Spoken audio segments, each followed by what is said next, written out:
दोस्तों UP triple S सी पेट के लिए अब गिनती के दिन बचे हुए हैं। आज के इस वीडियो में हम महत्वपूर्ण 55 प्रश्नों को करेंगे डिस्कस, जो कि सामान्य जागरूकता और करंट अफेयर पर आधारित है। यह एक महत्वपूर्ण टॉपिक है UP triple S C PT परीक्षा के अंतर्गत। तो वीडियो बहुत ही इंपॉर्टेंट है, शुरू से लेकर अंत तक देखिएगा और अगर अच्छा लगे तो लाइक और शेयर करना बिल्कुल भी मत भूलिएगा। चलिए शुरू करते हैं। तो पहला क्वेश्चन है, कौन सा एयरपोर्ट अक्षय ऊर्जा से ज़रूरतें पूरी करने वाला देश का पहला हवाई अड्डा बन गया है? आपके ऑप्शन में है लाल बहादुर शास्त्री अंतर्राष्ट्रीय हवाई अड्डा जो कि बाबतपुर में है, या फिर बीजू पटनायक अंतर्राष्ट्रीय हवाई अड्डा, राजीव गांधी अंतर्राष्ट्रीय हवाई अड्डा, या फिर इंदिरा गांधी अंतर्राष्ट्रीय हवाई अड्डा। तो दोस्तों इसका आंसर होगा ऑप्शन डी, इंदिरा गांधी अंतर्राष्ट्रीय हवाई अड्डा। ये कहाँ पर स्थित है? ये नई दिल्ली में स्थित है। अगला क्वेश्चन है, हाल ही में किस देश ने नूरी रॉकेट का सफलतापूर्वक परीक्षण किया है? तो फ्रेंड्स इसका सही जवाब हो जाएगा ऑप्शन सी, दक्षिण कोरिया ने। दक्षिण कोरिया ये कंपनी है, सैमसंग ले जानी जाती है, ये याद रखोगे तो आपको नूरी भी याद रहेगा। ठीक है, नूरी रॉकेट का सफलतापूर्वक प्रक्षेपण किया गया दक्षिण कोरिया के द्वारा। अगला क्वेश्चन है, किस देश में 48वां G7 सम्मेलन 2022 का आयोजन किया गया?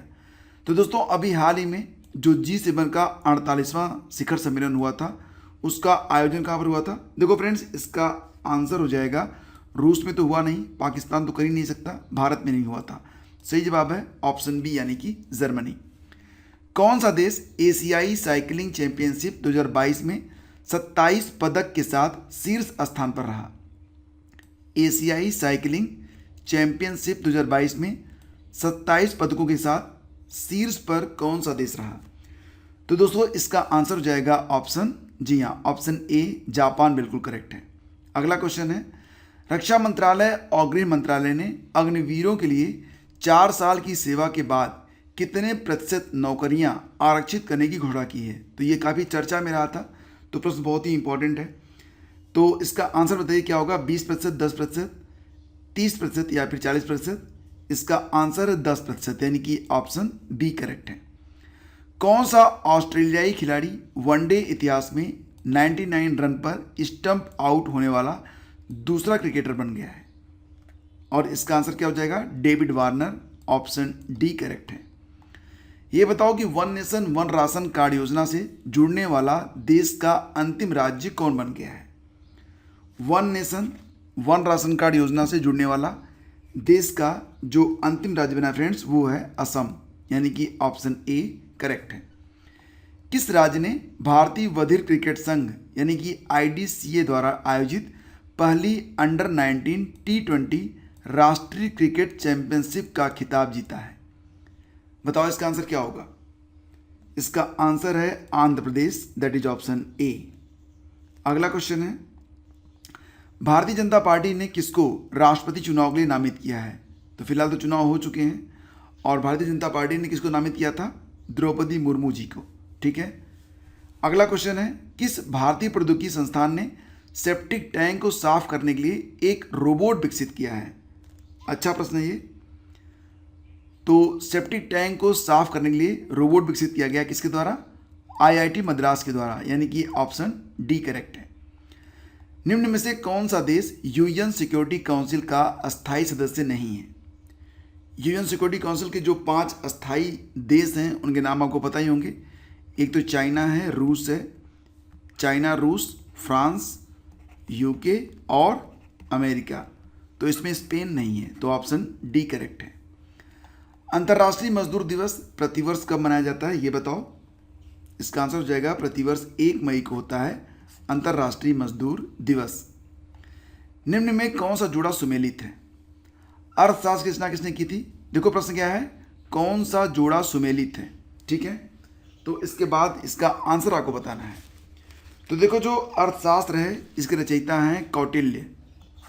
तो ये जो क्वेश्चन नंबर 13 है इसका ए बिल्कुल करेक्ट है। मीन काम्फ, इसका मतलब होता है हमारी आत्मकथा। ये जो आत्मकथा है ये किसकी है? ये हिटलर की है। एनिमल फार्म किसने लिखा है? एनिमल फार्म लिखा गया है जॉर्ज ऑरवेल के द्वारा। जॉर्ज ऑरवेल ने लिखा है एनिमल फार्म। डिवाइन कॉमेडी जो है ये रचना किसकी है? तो ये रचना दांते की है, दांते। तो यहाँ पर सही जवाब ऑप्शन ए निकला। कौन सा अभयारण्य छत्तीसगढ़ में अवस्थित है? बांधवगढ़ राष्ट्रीय उद्यान, ये कहाँ पर मिलेगा आपको? बांधवगढ़ तो आपको मध्य प्रदेश में मिल जाएगा। डांडली बताओ कहाँ पर है? कर्नाटक में। राजा जी ये मिलेगा आपको उत्तराखंड में। इंद्रावती ये मिलेगा छत्तीसगढ़ में। ठीक है, तो ऑप्शन डी इसका सही जवाब है। बताओ कि विश्व का सबसे बड़ा बौद्ध मंदिर कहाँ स्थित है? विश्व का जो सबसे बड़ा बौद्ध मंदिर है जिसका नाम है बोरोबदूर, मैंने बताया था आपको ना, अभी ये प्रश्न मैंने पढ़ाया भी था आपको। तो बोरोबदूर जो है ये मंदिर का नाम है, जो कि स्थित है इंडोनेशिया में। 1991 में बोरोबदूर यूनेस्को के विश्व धरोहर स्थल में शामिल हो गया था। निम्न में से किस शहर में इंडियन इंस्टीट्यूट ऑफ टेक्नोलॉजी स्थित है? तो यहाँ पर देखो 4 शहरों के नाम दिए गए हैं, इसमें कहाँ पर आईआईटी मिलेगी आपको, ये प्रश्न है। तो इसका आंसर क्या हो जाएगा? इसका आंसर हो जाएगा ऑप्शन बी। ठीक है, प्रयागराज में ट्रिपल आईटी है, आईआईटी नहीं है। लखनऊ में नहीं है, आगरा में नहीं है। सही जवाब है ऑप्शन बी। भारत का सबसे बड़ा वनस्पति संग्रहालय कहाँ पर है? भारत का सबसे बड़ा जो वनस्पति संग्रहालय है वो है कोलकाता में। तो ऑप्शन ए सही है। बताओ कि कोलोरो झील किस भारतीय राज्य में स्थित है? कोलोरो झील मिलेगी दोस्तों आपको कहाँ पर? ओडिशा, केरल, आंध्र प्रदेश या तमिलनाडु। तो सही जवाब इसका बनेगा 18 का सी, आंध्र प्रदेश में स्थित है कोलोरो झील। तिब्बत में किस नदी को सांगपो नाम से जाना जाता है? सांगपो, एक्चुअल में ये जो त है ना इसको साइलेंट ही बुलाते हैं वहाँ पर। तो सांगपो नाम है ब्रह्मपुत्र का। ऑप्शन सी करेक्ट है। गीतांजलि रचना को वर्ष 1913 में नोबेल पुरस्कार मिला था। इस रचना के रचनाकार कौन है?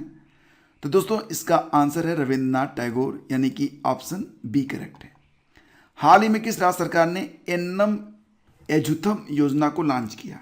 एन्नम एजुथम योजना किस राज्य सरकार ने शुरू की है? इसका आंसर हो जाएगा ऑप्शन बी, तमिलनाडु सरकार की योजना है ये। किस देश ने सबसे बड़ा और सबसे आधुनिक विमान वाहक पोत फुजियान को लॉन्च किया है? सबसे बड़ा और सबसे आधुनिक विमान वाहक पोत फुजियान को लॉन्च किया गया है चीन के द्वारा। नाम से ही स्पष्ट हो रहा है कि ऑप्शन डी होगा इसका। विश्व सिकल सेल जागरूकता दिवस किस दिन मनाया जाता है? विश्व सिकल सेल जागरूकता दिवस ये कब मनाया जाता है? तो दोस्तों इसका आंसर होगा ऑप्शन ए, 19 जून को। FIFA under 17 most important question है। फीफा अंडर 17 महिला विश्व कप का आयोजन किस देश में किया जाएगा? फीफा अंडर 17 महिला विश्व कप का आयोजन किस देश में किया गया था बताओ? इसका आंसर है दोस्तों ऑप्शन सी, भारत में। अंतर्राष्ट्रीय योग दिवस 2022 की थीम क्या थी? अंतर्राष्ट्रीय योग दिवस 21 जून को मनाया जाता है, तो इसकी थीम थी yoga for humanity, option A. World refugee day किस दिन मनाया जाता है? तो वर्ल्ड रिफ्यूजी डे होता है प्रतिवर्ष 20 जून को। हाल ही में T20 अर्धशतक लगाने वाला सबसे उम्रदराज भारतीय खिलाड़ी कौन बना? T20 अर्धशतक लगाने वाले सबसे उम्रदराज खिलाड़ी कौन बने थे? Dinesh Karthik. Option C correct है। केंद्र सरकार ने अग्निपथ स्कीम की ऊपरी सीमा पहले साल के लिए 21 वर्ष से बढ़ाकर कितने वर्ष कर दी है? इसका आंसर है 23 वर्ष, ऑप्शन बी। किस देश के पूर्व कप्तान 37 वर्षीय विलियम पोर्टफील्ड ने अंतर्राष्ट्रीय क्रिकेट से संन्यास ले लिया है? 37 साल के विलियम पोर्टफील्ड ने अंतर्राष्ट्रीय क्रिकेट से संन्यास लिया है, और वो कहाँ से संबंधित हैं? तो ऑप्शन डी, आयरलैंड के खिलाड़ी हैं। अमेरिकी राष्ट्रपति जो बाइडेन ने किस भारतीय अमेरिकी को पेंटागन के एक शीर्ष पद के लिए नामित किया है? तो इसका आंसर हो जाएगा राधा अयंगर प्लम्ब, यानी कि ऑप्शन ए यहाँ पर करेक्ट है। निम्नलिखित में से कौन सा एक सही खाद्य श्रृंखला को दर्शाता है? इसका आंसर हो जाएगा घास को कीट खाता है, कीट को मेढक, मेढक को सर्प, सर्प को गरुड़। तो ऑप्शन बी सही है। रुपए 500 के नए नोट के पीछे वाले भाग पर, पृष्ठ भाग पर किसका चित्र मिलता है? सही जवाब है लाल किले का, ऑप्शन ए सही है। विश्व बैंक, जिसे अंतरराष्ट्रीय पुनर्निर्माण तथा विकास बैंक भी कहते हैं, का मुख्यालय कहाँ पर है? सही जवाब है ऑप्शन बी वाशिंगटन डीसी। रथ यात्रा महोत्सव का आयोजन कहाँ पर किया जाता है? पुरी में, ऑप्शन ए करेक्ट है। नेशनल स्कूल ऑफ ड्रामा कहाँ अवस्थित है? दोस्तों इसका सही आंसर हो जाएगा नेशनल स्कूल ऑफ ड्रामा, ये नई दिल्ली में है, ऑप्शन ए सही है। भारतीय प्रेस परिषद पीसीआई का अध्यक्ष हाल ही में किसे नियुक्त किया गया? सही जवाब है रंजना प्रकाश देसाई, ऑप्शन बी। आरती प्रभाकर को किस देश के राष्ट्रपति के विज्ञान सलाहकार के रूप में नियुक्त किया गया? आरती प्रभाकर को किस देश के राष्ट्रपति के विज्ञान सलाहकार के रूप में नियुक्त किया गया? आंसर है अमेरिका। किसे हाल ही में महाराष्ट्र के HNSC विश्वविद्यालय द्वारा मानद डॉक्टर ऑफ लिटरेचर से सम्मानित किया गया? बताओ, इसका आंसर हो जाएगा रतन टाटा जी को, ऑप्शन बी करेक्ट है। हाल ही में किसे संयुक्त राष्ट्र का अवर महासचिव नियुक्त किया गया? संयुक्त राष्ट्र का अवर महासचिव किसे बनाया गया? सही जवाब है रबाब फातिमा को, ऑप्शन बी। कौन सा देश अनिवार्य मृत्युदंड समाप्त करने पर सहमत हुआ है? सही जवाब है मलेशिया, ऑप्शन बी करेक्ट है। भारत की पहली डिस्प्ले फैब्रिकेशन यूनिट किस शहर में स्थापित की जाएगी? डिस्प्ले फैब्रिकेशन यूनिट, यह भारत की पहली यूनिट होगी, किस शहर में स्थापित होगी? सही जवाब है हैदराबाद, ऑप्शन डी। अंतर्राष्ट्रीय पारिवारिक प्रेषण दिवस किस दिन मनाया जाता है? पारिवारिक प्रेषण दिवस ये प्रतिवर्ष होता है 16 जून को। फ्रांस की प्रमुख ऊर्जा कंपनी टोटल एनर्जीज अडानी समूह के हरित हाइड्रोजन उद्यम में कितने प्रतिशत हिस्सेदारी हासिल करेगी? फ्रांस की जो प्रमुख ऊर्जा कंपनी है इसका नाम है टोटल एनर्जीज, अडानी समूह के हरित हाइड्रोजन उद्यम में कितने प्रतिशत हिस्सेदारी को हासिल करेगी? इसका आंसर है 25%, ऑप्शन बी।